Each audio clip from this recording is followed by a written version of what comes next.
Je vais te parler d'un mec qui gagne plus qu'un chirurgien, 700 000 $ par an. Il vit en Australie, il bosse depuis chez lui, il n'a pas levé un centime depuis un investisseur. Et son business, c'est d'emballer des logiciels. Ouais, préparer des programmes informatiques pour les envoyer sur des ordinateurs d'entreprise. C'est tellement ennuyeux que quand j'ai vu son chiffre d'affaires, j'ai cru à une erreur. Eh ben, spoiler, c'est pas une erreur. Et à la fin de cette vidéo, tu vas comprendre pourquoi ce mec a zéro concurrence sérieuse, pourquoi son business est une machine à cash et pourquoi moi personnellement, ça m'a déjà donné une idée. J'ai déjà commencé à tester, spoiler alerte, j'ai déjà mon premier client. Bienvenue sur Internet Business Labs. Ici, on décortique des business en ligne qui font entre 10 000 et 100 000 euros par mois. On va comprendre exactement ensemble comment il marche et surtout on va tester. C'est ma première grosse analyse et j'ai choisi ce business pour une raison très précise. Reste bien jusqu'au bout, tu vas comprendre. Moi, je suis Clément et j'ai trouvé cette pépite grâce à la chaîne américaine Starter Story. Une référence absolue dans l'analyse de business en ligne. Avant de te parler du mec, il faut que je te plante le décor. Si tu comprends pas le contexte, tu peux pas comprendre pourquoi ce business marche et vaut de l'or. Dans une entreprise, il y a ce qu'on appelle un service informatique. Leur job, entre autres, c'est d'installer des logiciels sur les ordinateurs des employés. Ils vont installer Chrome, Zoom, Slack, Teams, etc. Sauf que eux, ils peuvent pas juste cliquer sur le bouton de télécharger. T'imagines faire ça sur 500 ordinateurs, c'est quasiment impossible. Donc ils passent par un système spécifique qui s'appelle Microsoft Intune. C'est un outil de Microsoft qui permet de pousser des logiciels à distance sur toute une flotte d'ordinateurs. Mais alors, quel est le problème ? Eh bien, préparer un seul logiciel pour le déployer via Intune, ça prend 1 heure par logiciel. Imagine, t'es admin IT dans une boîte, t'as 200 personnes, 50 logiciels à gérer, t'as des mises à jour toutes les semaines, tu dois télécharger l'installeur, le packager dans un format spécifique, comprendre les règles de détection, configurer l'installation, le tester, le déployer, etc. Ça te prend 1 heure. Si tu dois faire 50 logiciels, ça te fait 50 heures de boulot par semaine. Tous les admins IT du monde détestent ça. Et je pèse mes mots. Tous. Tu vas sur Reddit, sur les forums Microsoft, tu verras des milliers de posts de gens qui galèrent avec ça. Parmi ces admins frustrés, il y a un mec, il s'appelle Thomas Mahoney. Il vit à Melbourne, en Australie, 30 ans, admin IT dans une entreprise lambda. Jusqu'au jour où Thomas décide de regarder si d'autres ont le même problème. Il va sur les forums Microsoft, sur Reddit, sur Slack, et il trouve des milliers de gens qui se plaignent de la même chose.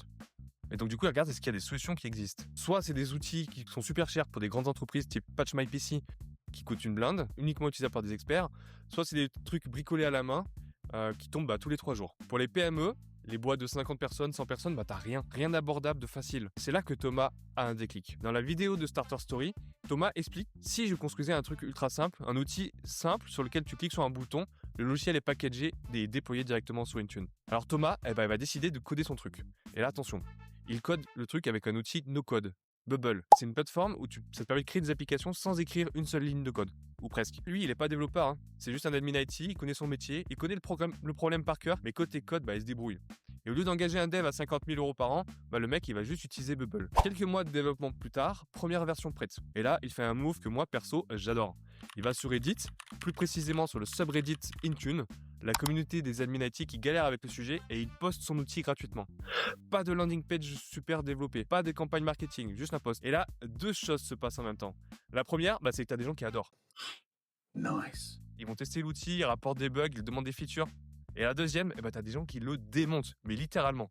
Des critiques sévères, ils vont se moquer sur le design, sur le choix technique, etc. Thomas raconte dans la vidéo d'ailleurs que ça a été un des moments les plus difficiles de l'aventure. Apprendre à encaisser qu'un étranger sur Internet démolisse le truc sur lequel il a passé 6 mois. Il va écouter les feedbacks. Et c'est là qu'il fait un move super malin. Il va mettre un prix. 25 $ par mois. Le produit n'est même pas fini, il y a encore des bugs, il demande aux gens de sortir une carte bancaire. Et là, tu sais quoi ? Il y a quelqu'un qui va payer. Il raconte que quand il a reçu la notification Stripe sur son téléphone, il était assis sur son canapé. Il avait encore jamais gagné un centime avec quelque chose qu'il avait construit sur Internet. Et là, un inconnu quelque part dans le monde avait sorti 25 $ pour utiliser son outil. Il dit que c'est le meilleur moment de sa vie. Et pour l'avoir vécu, je peux vous assurer que c'est vrai. C'est le moment où tu as un side project qui devient un business. Avant ça, c'est juste un hobby. Ensuite, Thomas, il fait quelque chose qui, pour moi, est le vrai coup de génie en fait dans l'histoire.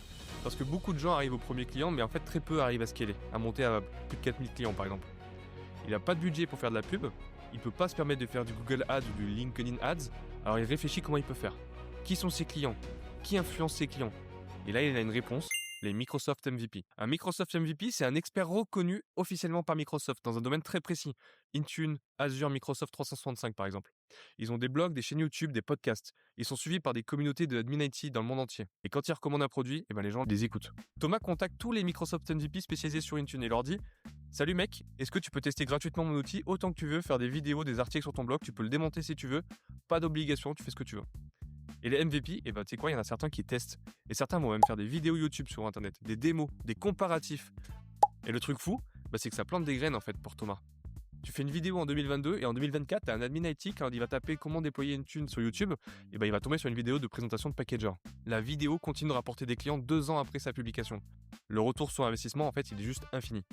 Et c'est comme ça que Packager passe de 10 clients à 100 clients, de 100 clients à 1000 et puis de 1000 à 4000. Sans pub payante, sans stratégie de contenu viral, de TikTok, d'influence de marché, etc. Bon, on est sur Internet Business Labs, on va décortiquer ensemble les chiffres, on va faire nos calculs et on va voir exactement comment ça se passe. Premièrement, le pricing.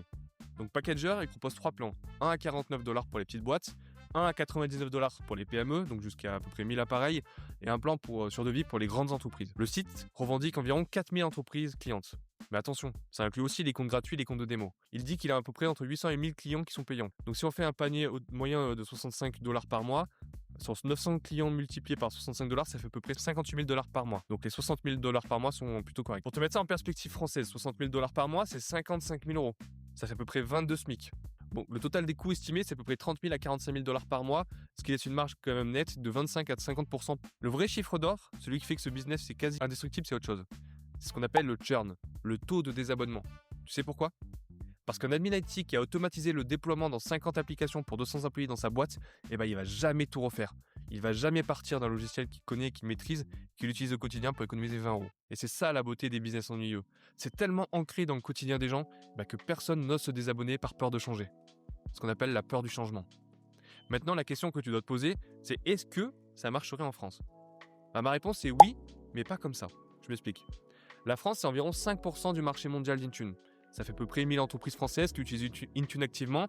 Si tu faisais un packager en France, ça te ferait que quelques centaines de milliers d'euros par an de revenus possibles. Ce serait bien, mais ce ne serait pas 55 000 € par mois. Par contre, et c'est ça qui est intéressant, la méthode de Thomas est 100% reproductible en France, sur d'autres problèmes et sur d'autres niches. Parce que le truc que je retiens de tout ça, c'est pas packager, c'est pas Intune, c'est pas le packaging d'application. C'est la méthode. Thomas a fait 5 choses que n'importe qui, toi, moi, mon pote comptable, ma cousine, peut reproduire. Et je vais te les donner. Principe numéro 1, il a construit dans un domaine qu'il connaissait par cœur. Il était admin IT depuis des années, il vivait le problème tous les jours et il connaissait le vocabulaire. Les outils, la frustration. Le fameux conseil, fais ce que tu connais. Et c'est ça. Principe numéro 2, il cherche un problème, pas une idée. C'est une différence énorme. 99% des entrepreneurs démarrent avec « j'ai une idée géniale », puis ils cherchent à faire un outil. Thomas, il a fait l'inverse. Il est parti du problème. Il a construit la solution la plus simple possible pour répondre au problème. Principe numéro 3, il a visé un marché que tout le monde ignorait. Les grosses boîtes d'IT ciblent des grosses entreprises parce que c'est là où il y a le plus d'argent à se faire. Mais Thomas, lui, il a ciblé les plus petites entreprises. Un marché où il y a beaucoup moins d'argent par client, mais où il y a beaucoup plus de clients, donc quasi aucune concurrence. Principe numéro 4, il a fait payer dès le premier jour. Pas de plan on va grossir avec un statut gratuit puis monétisé, non. Il a affiché un prix, un paiement par carte dès la bêta. Et tu sais pourquoi c'est important ? Parce que tant que personne ne paie pour ton produit, t'as aucune preuve que ton produit a de la valeur. Le paiement, c'est la seule vraie validation. Principe numéro 5, il a choisi la liberté plutôt que la course à la licorne. Il aurait pu lever des fonds, se payer une grosse équipe, mais il l'a pas fait. Il a gardé une petite équipe, des coûts maîtrisés, une vie équilibrée. Et aujourd'hui, il bosse depuis chez lui, il voit sa famille tous les jours et il a une marge confortable. Pendant que tout le monde sur Twitter se bat pour la prochaine app IA, pendant que les influenceurs te vendent des formations sur le dropshipping ou les NFT, Thomas, lui, il encaisse 60 000 $ par mois dans le coin de sa chambre. Personne ne le regarde. Et c'est exactement là où sont les opportunités.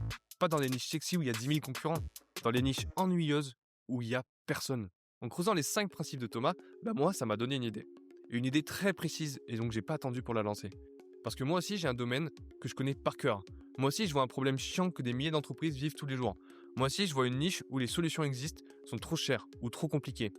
Dans un domaine très différent d'Intune, mais avec exactement la même logique. J'ai testé. J'ai construit un outil et je l'ai lancé discrètement. Et là, écoute bien, j'ai déjà mon premier client. Ouais, déjà. Sans pub, sans marketing, sans rien. Juste en appliquant la méthode de Thomas. Dans les prochaines vidéos, je vais tout te raconter. Je vais te montrer exactement ce que j'ai construit, dans quel secteur je suis allé chercher. Un indice, c'est pas du tout Microsoft, c'est lié à mes entreprises. Comment j'ai trouvé mon premier client, combien il paye, ce qui marche pas, mes vrais chiffres. Et ça, tu le verras dans les prochaines vidéos. C'est exactement l'esprit du lab, des vraies expériences en direct avec des vrais chiffres. Si tu as tenu jusqu'ici d'abord, je te remercie grandement. Ensuite, je vais te demander 2 choses. La première, c'est t'abonner parce que le lab, il va se dérouler dans les prochaines semaines et tu ne peux pas te permettre de le rater. C'est vraiment la clé pour essayer de comprendre et faire de l'argent sur Internet. La deuxième, dis-moi en commentaire ce que tu penses de Packager.